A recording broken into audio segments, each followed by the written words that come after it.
Un gran tema. ¿Jesús se sacrificó por nosotros realmente? ¿Nos liberó del pecado, como se dice? En este vídeo vamos a profundizar sobre la enseñanza principal de los cristianos que dicen que Jesús se sacrificó por nosotros. Y realmente hay que destilar esta información y comprenderla desde una mirada más profunda y no tan determinada o tan desde el contenido lineal, ¿vale? Porque hay dos maneras de comprender la verdad espiritual. Desde el contenido lineal, que sería desde las apariencias, desde la forma, desde la carne, o desde el contenido no lineal, que sería el contexto, que sería desde la mirada del espíritu. Si nosotros juzgamos por las apariencias, nos vamos a confundir y no vamos a comprender la profundidad del mensaje de Jesús. Si nosotros juzgamos a través del juicio del espíritu y empezamos a ver desde el contexto, en lugar del contenido, en lugar de lo específico vemos más allá, entonces vamos a comprender un poquito más allá la enseñanza de Jesús. Quiero aclarar que este vídeo no es para todo el mundo, ¿vale? Este no es un vídeo para el tímido espiritual que lleva tiempo metido en su religión o en sus creencias y no quiere salir de ahí, ¿vale? No lo juzgo, simplemente este vídeo no es para ellos. Tampoco es para el cristiano radical que también está aferrado a sus creencias. Esto es para una persona que realmente está comprometida con su evolución espiritual y quiere ir un poquito más allá. Quiere conocer de corazón más en profundidad la esencia del mensaje de Jesús. Que ojo, no quiere decir que mi visión con respecto a Jesús sea la verdadera. Yo simplemente te voy a dar mi punto de vista desde la visión hawkiniana, porque ya sabéis que yo sigo la filosofía y la enseñanza del Dr. David Hawkins, pero también he empezado a seguir la Biblia, me he leído el libro de Juan y he profundizado sobre todo en ese libro y me parece una barbaridad, me parece una pasada ese libro. O sea, realmente Jesús era la palabra de Dios en estado puro, literalmente, ¿vale? No había ningún tipo de interferencia, o sea, en Jesús no había ego, no había personaje. Jesús era el canal directo de Dios, ¿vale? No había ningún tipo de interferencia que pudiese nublar su propio mensaje. Por eso Jesús siempre decía, yo no sigo mi doctrina personal, yo sigo la doctrina de aquel que me envió. O sea, te está diciendo que él no seguía su doctrina como personaje individual de Jesús, sino que él estaba siguiendo la doctrina de Dios. O sea, él estaba siendo el mensajero de Dios directamente. Y muchas veces él decía, soy el hijo de Dios. O sea, te lo decía así, pero con firmeza, porque cuando una persona está en el estado puro de ser, ¿vale? Que está conectadísimo literalmente a la esencia pura de Dios, Dios es firme, es determinante, es tajante, ¿vale? Entonces, literalmente él y Dios eran uno porque no había ningún tipo de interferencia. Así como en nosotros, las personas comunes, sí tenemos interferencia porque estamos nublados por nuestra percepción y la percepción está simplemente condicionada por el mecanismo del ego. El ego es lo que los cristianos llaman pecado, ¿vale? Que es esa idea de sentirme separado. Y al sentirme separado tengo ideas de separación y pensamientos de separación donde me identifico con un yo individual separado del resto, ¿vale? Vivimos en pecado. El pecado en última instancia es creerme separado de Dios. Ese es el pecado original, creer que estoy separado de Dios. Y al creer que estoy separado de Dios, ahí salen los distintos conflictos. Ahora, Jesús era un avatar, ¿vale? Y quiero que te quede muy claro esto, ¿vale? Lo que significa avatar. Un avatar en sánscrito significa divinidad encarnada. O sea, literalmente era la máxima expresión de Dios en cuerpo físico. ¿Vale? O sea, un avatar es una persona que dentro del mapa de la conciencia ha llegado al nivel 1000. ¿Vale? ¿Sabéis? En el mapa de la conciencia del Dr. David Hawkins, 1 es la existencia de la vida y se va elevando el nivel de conciencia hasta el 1000, que es la máxima expresión de Dios en el cuerpo físico. Cuando se llega al nivel 1000 es que uno está libre de pecado, literalmente. O sea, no hay nada de interferencia, no hay nada de ego, no hay nada de pecado, ¿vale? El pecado es el ego, es la idea de la separación. Por lo tanto, Jesús era un avatar espiritual que calibró en 1000, ¿vale? Él calibraba en 1000, era la máxima expresión de Dios en cuerpo físico. Y por lo tanto, al ser la máxima expresión de Dios, donde no había ningún tipo de interferencia, era uno con el Padre. No había ninguna separación. Nosotros también somos el Hijo de Dios. Lo que pasa es que no lo hemos reconocido. Él sí lo reconoció, porque él llegó al máximo estado posible, ¿vale? Luego, O el otro debate es si descendió directamente desde ese estado de conciencia y él es Dios, podemos entrar en ese debate, que es ese otro tema que se puede hablar, o si realmente fue evolucionando espiritualmente y tal. Eso es otro tema que tampoco me quiero meter, ya lo tocaremos en otros temas, pero simplemente lo importante es quedarnos con que era la máxima expresión de Dios en cuerpo físico, ¿vale? Eso es cuando se dice que el verbo se hizo carne, ¿vale? El verbo es el Hijo de Dios, ¿vale? Está el Padre, el Hijo de Dios, y luego, está el Padre, el Hijo de Dios, y luego está el Espíritu Santo. Bueno, pues el verbo se hizo carne, ¿vale? Se hizo carne es que cogió forma en la materia. Y la forma que coge Dios en la materia es siendo un avatar. Un avatar en sánscrito significa divinidad encarnada. ¿Jesús es el único avatar que ha existido en el plano físico terrenal? Parece que no. Según la investigación de la conciencia, Buda fue otro avatar, Krishna fue otro avatar, Jesús y el Dr. David Hawkins fueron avatares que llegaron a 1000, ¿vale? Ahora, que Jesús tuvo una misión específica que ya bajó directamente los cielos desde el estado de 1000 y nos quiso enseñar el camino, eso es otro tema. Pero hubieron otros maestros, como el Dr. David Hawkins, que es la enseñanza principal que seguimos, o Buda, que trascendieron todos los niveles de conciencia, trascendieron todas las tentaciones del ego, hasta trascender el pecado completo, que es disolver completamente al ego. Hay muchos maestros iluminados, ¿vale?, que han alcanzado el estado de no dualidad, donde no hay una identificación con el ego, pero sigue habiendo ego. Lo que pasa es que no se identifican con el ego.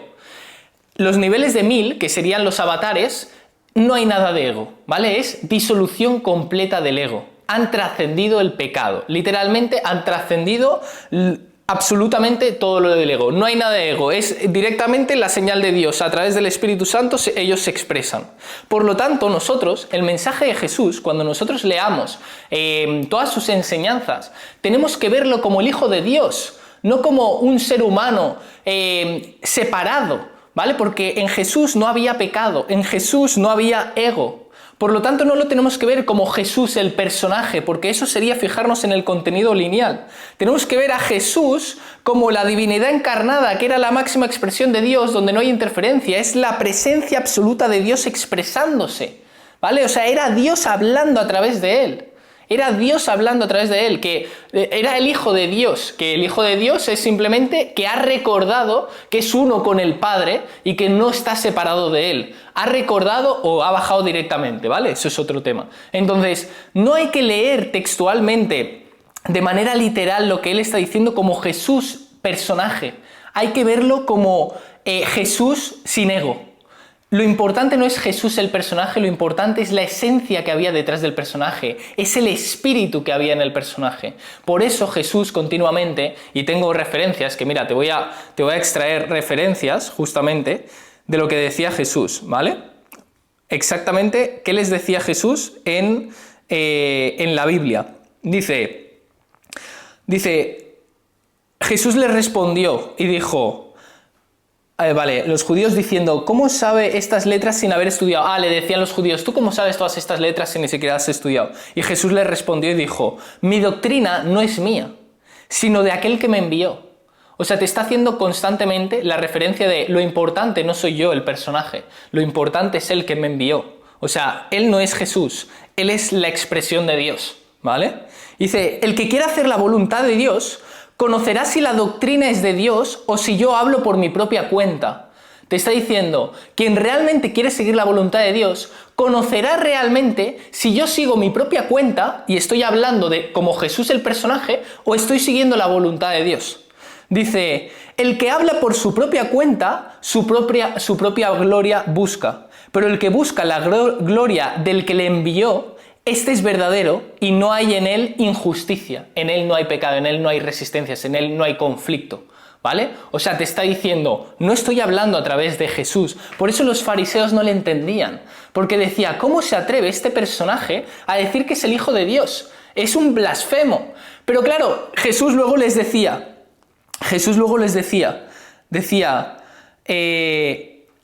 os enojáis conmigo porque el día de reposo sané completamente a un hombre. Y dice, no juzguéis según las apariencias, sino juzgar con su justo juicio. El justo juicio es el del Espíritu. Y ahora os voy a leer otra parte. ¿Pero por qué? Porque los fariseos no entendían cómo él, desde Jesús, el personaje, dijera, yo soy el Hijo de Dios. Pero es que no lo decía Jesús, él como personaje, sino eso sería arrogancia, eso sería vanidad. Él lo decía desde la presencia de Dios. Soy el Hijo de Dios. Yo soy el camino y la vida. Que nadie llega al Padre si no es por mí. Te está hablando desde la presencia de Dios, desde el Cristo. El Cristo es el Hijo de Dios despierto, no desde el Jesús personaje limitado, dual, que se percibe separado de los demás. No lo decía desde la arrogancia y desde la vanidad, lo decía desde la verdad que era. Pero claro, los fariseos se fijaban en las apariencias y Jesús dice, no juzguéis según las apariencias, me estáis juzgando por Jesús, el personaje en sí. No me estáis juzgando como el justo juicio, que es el juicio del Espíritu. No estaban reconociendo al Espíritu Santo en él, no estaban reconociendo la esencia pura de Dios, lo estaban juzgando según la carne. Mira, y aquí dice, respondió Jesús y les dijo, aunque yo doy testimonio acerca de mí mismo, mi testimonio es verdadero, porque sé de dónde he venido y a dónde voy. Y dice, pero vosotros no sabéis de dónde vengo ni dónde voy. Vosotros juzgáis según la carne. Yo no juzgo a nadie. Y si yo juzgo, mi juicio es verdadero, porque no soy yo solo, sino yo y el que me envió, el Padre. Dice, yo soy el que doy testimonio de mí mismo, y el Padre que me envió da testimonio de mí. Ellos le dijeron, ¿dónde está tu Padre? Respondió Jesús, ni a mí me conocéis, ni a mi Padre. Si a mí me conocieseis, también a mi Padre conoceríais. Estas palabras habló Jesús en el lugar de las ofrendas enseñando el templo, y nadie le prendió porque aún no habían llegado a su hora. No habían llegado a su hora de que no habían llegado al estado como para comprender el mensaje de Jesús. Incluso los discípulos más directos tampoco creían en Jesús a pesar de seguirlo. O sea, no conocían en profundidad a Jesús. Y Jesús decía, vosotros me veis, pero no creéis. Porque tú puedes ver a las apariencias de Jesús y dices, hostia, me encaja el mensaje de Jesús, me llama la atención, conecto. Pero no podrás conocer a Jesús completamente hasta que no tengas el justo juicio, que es ver las enseñanzas desde el contexto y no el contenido. Si tú te estás fijando en las apariencias y en la carne, creerás que Jesús es un personaje y ya. Pero no, es que no te tienes que fijar en las apariencias ni en la carne, tienes que fijarte en la esencia de Jesús, en la pureza de Jesús, que era la presencia absoluta de Dios, que es el Hijo de Dios. El Hijo de Dios es que no hay nada de interferencias entre el Padre y el Hijo, ¿vale? Se ha disuelto de la idea de separación, se ha reconocido como el Santo Hijo de Dios y lo está verbalizando. Y está hablando en representación del Hijo de Dios, te está diciendo que es el Hijo de Dios, pero como ellos no estaban en el estado de no dualidad, no estaban en ese estado, los fariseos decían, pero este tío, ¿de qué coño va? Decían, pero ¿de qué coño va diciendo que es el Hijo de Dios? Pero claro, porque se estaban fijando en la carne y en las apariencias, ¿vale? Por eso es importante comprender la esencia de Jesús y que cuando leamos el mensaje de Jesús no lo veamos como el Jesús el personaje, sino que lo veamos como la esencia pura de Jesús, que era el Espíritu de Dios, que él no hablaba en representación de él mismo, él hablaba en representación del Hijo de Dios, que en última instancia era él, reconocido, ¿vale? Y por eso no nos decía a nosotros, vosotros también sois el Hijo de Dios. No, porque el Hijo de Dios es quien ha llegado a 1000, ¿vale? Quien ha llegado a 1000 es quien se ha reconocido como el Hijo de Dios. Todos somos el Hijo de Dios porque Hijo de Dios es solo uno, es el unigénito. Unigénito es Hijo de Dios, es uno. Lo que pasa es que estamos fragmentados, pero Jesús es la representación de que el Hijo de Dios ha despertado, ¿vale? Entonces, vamos a hablar del sacrificio también, vamos a hablar de cómo Jesús, cuál fue la misión de Jesús, que para mí la misión de Jesús está clarísimo, es enseñarnos a vivir en este mundo y a trascender el pecado, ¿vale? Que el pecado es la idea de la separación. Él fue quien nos enseñó el camino para atravesarlo, por eso es quien nos liberó del pecado. Y os voy a explicar en profundidad cómo yo lo puedo interpretar. Pero para eso tenemos que entender, o por lo menos yo os voy a compartir mi visión de lo que es el pecado, ¿vale? Como he dicho, el pecado es la idea primaria de creernos separados de Dios, que en otras palabras se puede decir la idea del yo. Cuando surgió en el Hijo de Dios la idea del yo, surgió también su dualidad contraria, que es el no yo. Si hay un yo distinto a mí, separado de mí, ¿vale? Entonces, el principal motivo o la principal creencia que nos lleva a la ilusión de la separación, de creernos separados de Dios, es que nos identificamos con un yo individual y separado. Nos identificamos con el personaje. Ese yo está compuesto de ideas, creencias, posicionamientos y de dualidades. Esos posicionamientos, de alguna manera, es lo que definen nuestra historia, definen nuestro personaje, etc. El yo solo se puede sostener a través de la historia que nos hemos contado acerca de nosotros mismos. El yo, la identidad con la que me identifico, solo se sostiene a través de nuestro pasado. Por eso, en otra parte de la Biblia, que no me acuerdo quién lo decía, creo que era Moisés o otro maestro, decía, deja tu pasado atrás, que yo voy a hacer una nueva vida en ti. La nueva vida es libre del pasado. Libre del pasado es que estás libre del ego, libre de pecado, libre del yo. Y por lo tanto la nueva vida es la esencia pura de Dios, es la iluminación, es el estado de ser, ¿vale? Entonces la principal creencia basada en la separación es el yo, la identidad con la que nos identificamos. Si yo me identifico con Nacho, con mi nombre y apellidos, y toda la historia que hay detrás de mí, me voy a sentir separado del resto, me voy a identificar como un hombre y por lo tanto va a haber una mujer, etc. Entonces voy a vivir en la separación, ¿vale? Voy a vivir en siempre encontrarme con otras personas que están separadas de mí. Ese es el pecado original. Y superar o trascender el pecado significa dejar atrás mi nombre y apellidos. Significa entregar mi propia vida, la vida del personaje, la vida de la identidad con la que me he identificado, entregársela a Dios. Y en la medida que yo renuncie a la identidad con la que me he identificado, con todo mi pasado, con mi nombre y apellidos, cuando yo renuncie a toda mi vida y la sacrifique por Dios, entonces entraré al reino de Dios. Eso es lo que comúnmente se le llama el juicio final, o como decía David Hawkins, la puerta final. Entonces, os voy a hablar de lo que es la puerta final, que es el último momento donde se trasciende la ilusión de la separación, donde te confronta y estás en las puertas finales, donde puedes o renunciar al yo individual con el que te identificas y sacrificar ese yo para irte con Dios y fundirte con la totalidad, o echarte para atrás y seguir queriendo ser un yo individual separado que vive en el mundo del pecado y de la separación, ¿vale?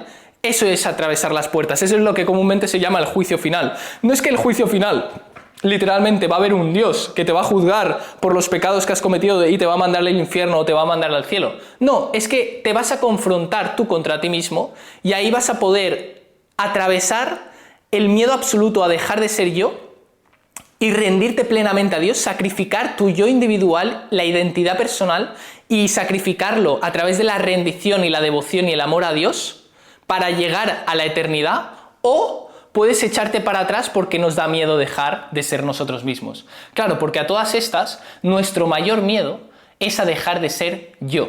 Porque si no soy yo, ¿quién soy?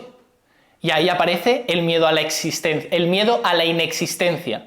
Ese es nuestro mayor miedo. Y es el miedo con el que ataca el enemigo, que sería el adversario, que sería el ego. Te dice, si tú entregas todo y tú te liberas de todo y dejas de ser yo, o sea, dejas de ser esa identidad individual y separada, no vas a ser nadie.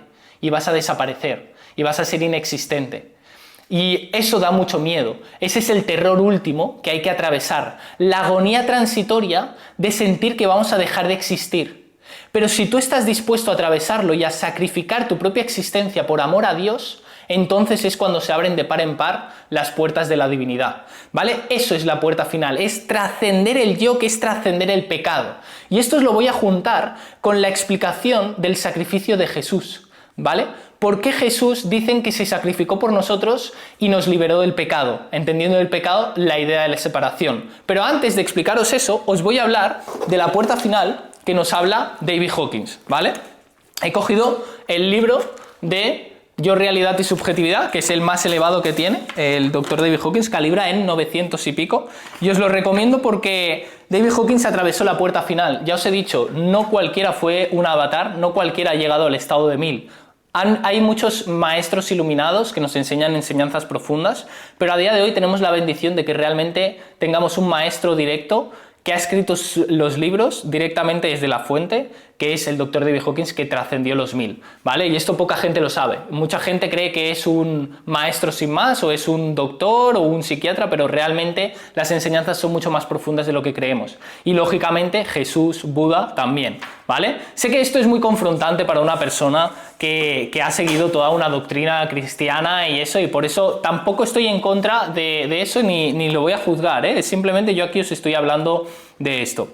Entonces, David dice que la muerte del cuerpo no es la muerte última. Dice que cuando nosotros dejamos el cuerpo, es una muerte que no se vive con agonía, porque dejas el cuerpo, tú no eres consciente de tu propia muerte y simplemente el alma deja el cuerpo y se siente aliviado. Y fíjate, dice que hay distintos miedos, ¿no?, de la muerte. Dice, sin embargo, la verdadera muerte que subyace a todas estas, porque está hablando de la muerte del personaje, o sea, dice, morir significa perder aquello que uno se ha identificado como yo. Así, hay una jerarquía de posibles muertes. Dice, el miedo más básico es la muerte del cuerpo físico.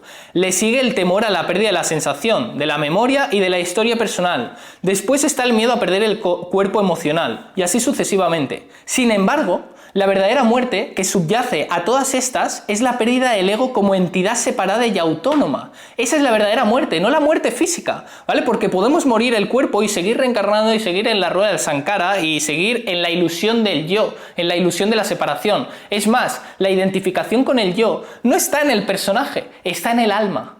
Quien se identifica con el yo es el alma. Cuando nosotros dejamos el cuerpo, el alma sigue identificado con el yo, por eso hay muchas almas que están separadas, ¿vale? Entonces, la muerte real es la trascendencia del yo, no la muerte del cuerpo, donde el alma se va a otros planos, sigue encarnando y todo eso. Dice, a diferencia de cuando se trasciende la identificación con el cuerpo, dejar de identificar el yo con la realidad del ego se experimenta como una muerte.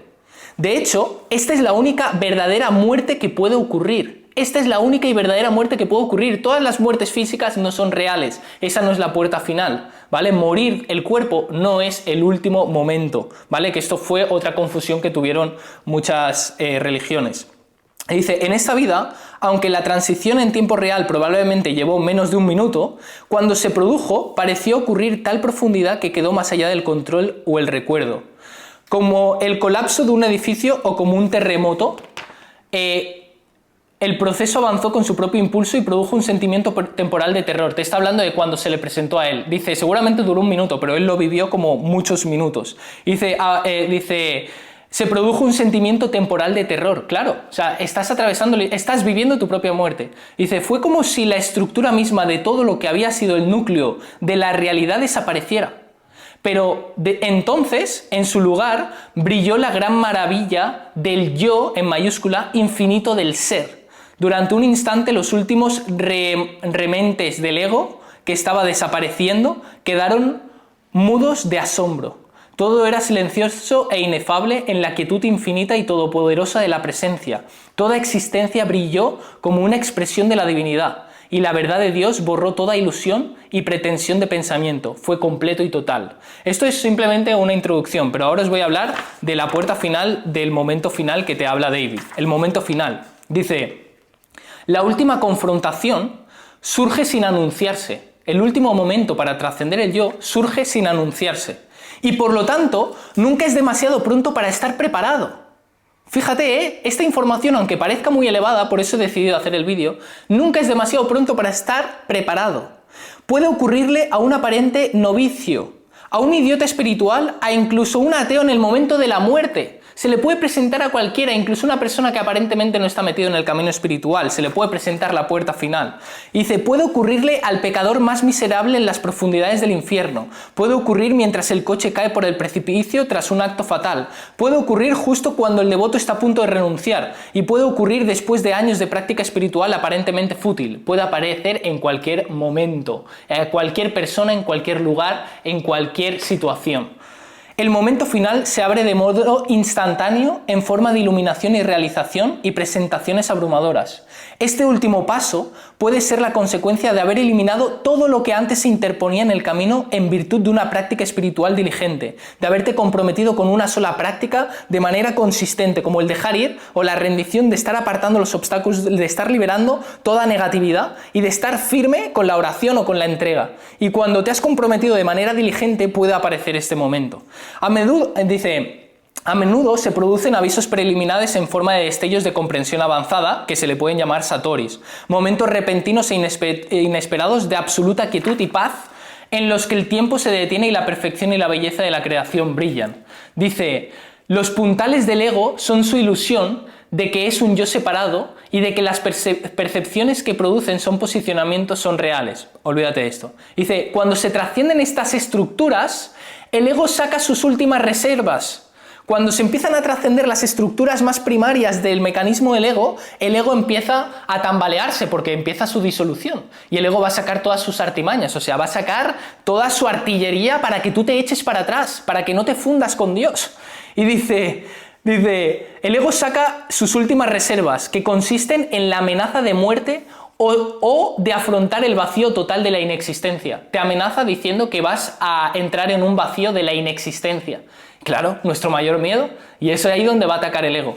Y dice, cuando esto ocurre, de repente queda claro que ahora uno está obligado a tomar una decisión y a elegir. Cuando aparece el miedo a la inexistencia, dice, queda claro que uno tiene que tomar una decisión firme. Fíjate lo que dice, ¿eh? Dice, a esta brecha, en el flujo de la conciencia, llega más allá del recuerdo consciente, el conocimiento sabio del bodhisattva, del maestro, del avatar, del conocimiento de los seres iluminados de todos los tiempos, como Jesús. Aparece el conocimiento. Por eso Jesús, de alguna manera, se sacrificó por nosotros, para enseñarnos este camino, para decirnos que no hay nada que temer, que la inexistencia no es real, que la resurrección es lo real y que la vida eterna es lo real. Por eso Él lo hizo delante de nosotros, con cuerpo físico. Él se sacrificó delante de nosotros para decirnos, estaros dispuestos a morir por Dios, estaros dispuestos a sacrificar hasta las últimas migajas del ego para fundiros con Dios. Y lo voy a hacer delante vuestro para que no temáis, para que veáis que esta es la verdad. Fíjate el sacrificio que hizo Jesús, me pone la piel de gallina, o sea, qué amor tan grande el de Jesús. Pero ahora luego vamos a profundizar en eso. Y dice, aparece ese conocimiento de los seres iluminados que han trascendido esa puerta y se dan a conocer las instrucciones siguientes. Dice, no retengas nada, rinde completamente la vida misma a Dios. En el momento que se te presenta la agonía y el terror de la inexistencia, aparece el conocimiento de no retengas nada, rinde completamente la vida misma a Dios. Permanece dispuesto a experimentar la muerte. Rechaza el vacío, porque solo es otra ilusión del ego y no tiene realidad. La verdad no tiene opuestos. Es crucial tener fe en las enseñanzas de los que han alcanzado la verdad. Por eso decía Jesús, quien cree en mí tendrá vida eterna.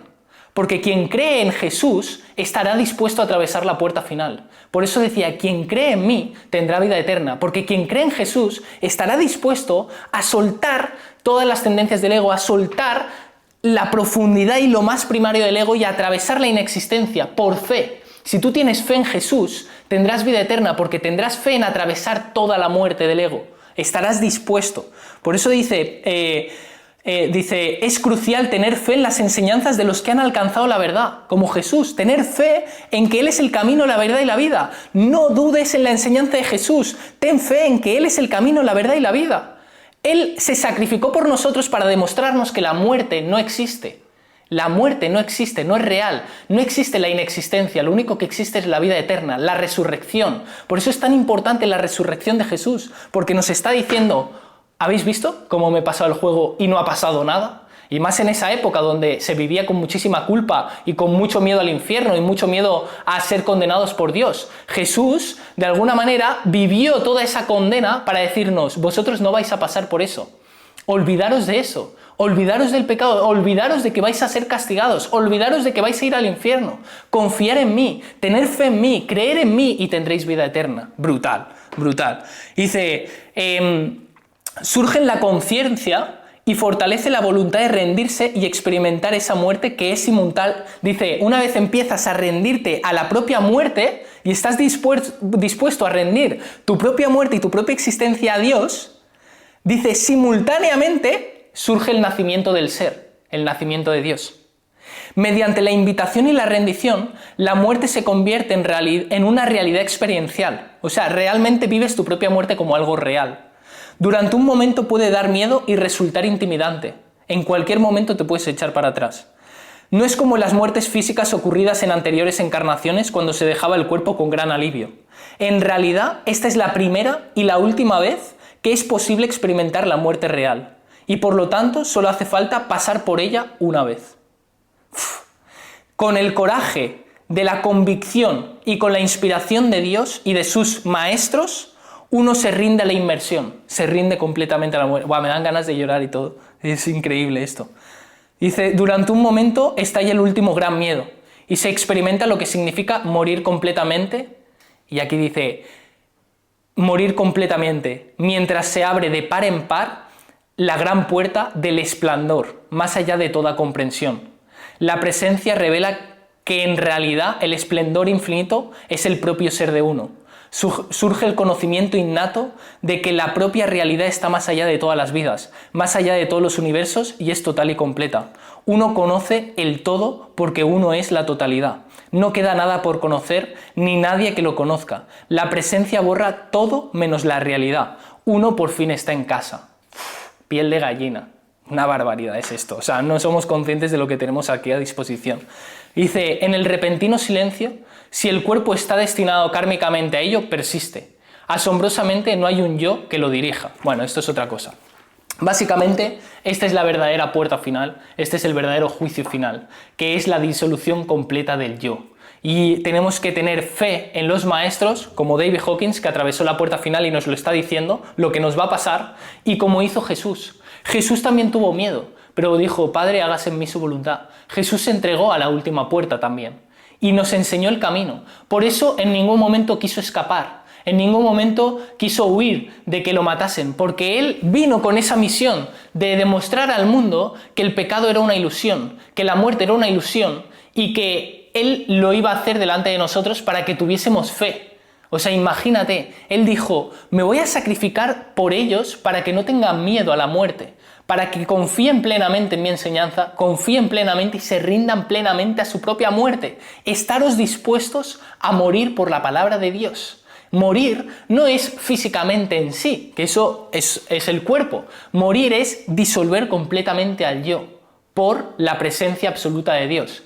¿Qué es lo que pasa? Que en esas épocas, en la de Jesús, la humanidad calibraba por debajo de 200. O sea, literalmente, el nivel de conciencia de la humanidad era... O sea, imagínate, se apedreaban ahí. Jesús soltaba igual una frase que retumbaba y le tiraban piedras. O sea, imagínate el estado de conciencia. Entonces, desde ese estado de conciencia hay mucha culpa y hay mucho miedo, ¿vale? Entonces, desde esos niveles, la culpa y el miedo, la gran mayoría de las personas tenían miedo a atravesar la puerta final porque tenían miedo a ir al infierno, porque tenían el concepto de un Dios castigador que se iba a vengar de todas sus injusticias y tal, y de todo lo que habían hecho mal.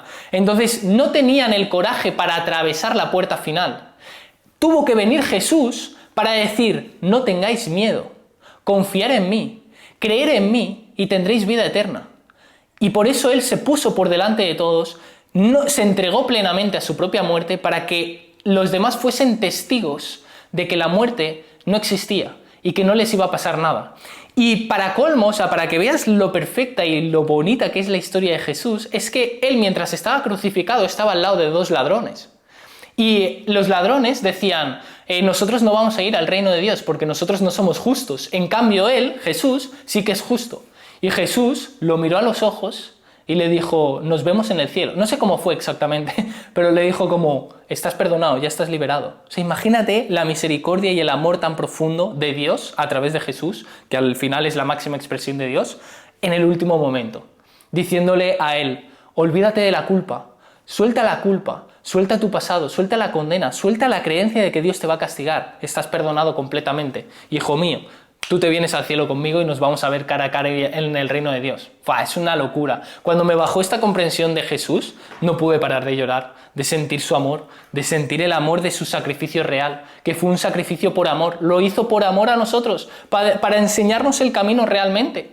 Y a día de hoy tenemos la suerte también de seguir enseñanzas como las del Dr. David Hawkins, que también ha atravesado la puerta final. Lo que pasa es que poca gente es consciente y mucha gente pensará, este está loco, ¿cómo puede decir que ha atravesado la puerta final? Puedes creer o no creer. Yo solamente te invito a seguir las enseñanzas. Lógicamente te invito a leer a Jesús desde el contexto, entendiendo que no está hablando Jesús como Él, sino que está hablando la esencia pura de Dios. Por eso Él es el camino, la verdad y la vida, porque te está hablando de Él mismo. Incluso David Hawkins también en el libro del Dejarir, él te habla de la experiencia de la iluminación cuando él llegó al estado último después de una entrega absoluta y después de atravesar la puerta. Dice que se cambió su mirada milagrosamente y vio el resplandor de Dios y de la fuente donde llegó a la vida eterna, ¿no? Y además permaneció en vida, en cuerpo. Pero ya no habían pensamientos, ya no había interferencias ya no habían pensamientos ni interferencias. Y él te decía, ahí descubrí lo que era el ser antes de todos los universos, antes de toda creación, sin principio ni fin. O sea, te está diciendo que él también se ha convertido en Dios. Lo que pasa es que mucha gente dice, ¿por qué Jesús dice yo soy el camino, la verdad y la vida? Claro, porque lo decía desde la plena conciencia de ser, el estado último. Y David Hawkins también lo decía, lo que pasa es que con otras palabras. Y dicen, pero ¿por qué Jesús ha hecho milagros y David no? Bueno, David también. David tenía la consultoría más grande de Estados Unidos de psiquiatría porque sanaba hasta las enfermedades que eran incurables. Lo que pasa es que ha sido de manera silenciosa. Igualmente, solo el incrédulo necesita ver cosas extravagantes y milagros extravagantes para creer. Yo simplemente te invito. Esta es una visión que yo tengo y simplemente quiero aclarar que esta es la visión que yo tengo y que a mí me trae paz y me ayuda a confiar, porque en última instancia tenemos que tener fe en las enseñanzas de los maestros, en Jesús y en David, que son los maestros que guían mi vida. Yo tengo fe en sus enseñanzas. Por lo tanto, se trata de estar preparados para el último momento, que en algún momento tendremos que dejar nuestros apellidos y nuestro nombre, tendremos que dejar a nuestros familiares, tendremos que dejarlo todo, disolver completamente el yo, la idea que nos hemos creído ser, para fundirnos con la totalidad y regresar a casa. Así que family, espero que os haya gustado. Este va a ser un nuevo formato que voy a hacer en YouTube, donde voy a coger referencias de las enseñanzas de David y de la Biblia. Y nada, family, ponedme por los comentarios de qué tema os gustaría que hablase y nos vemos en los siguientes vídeos.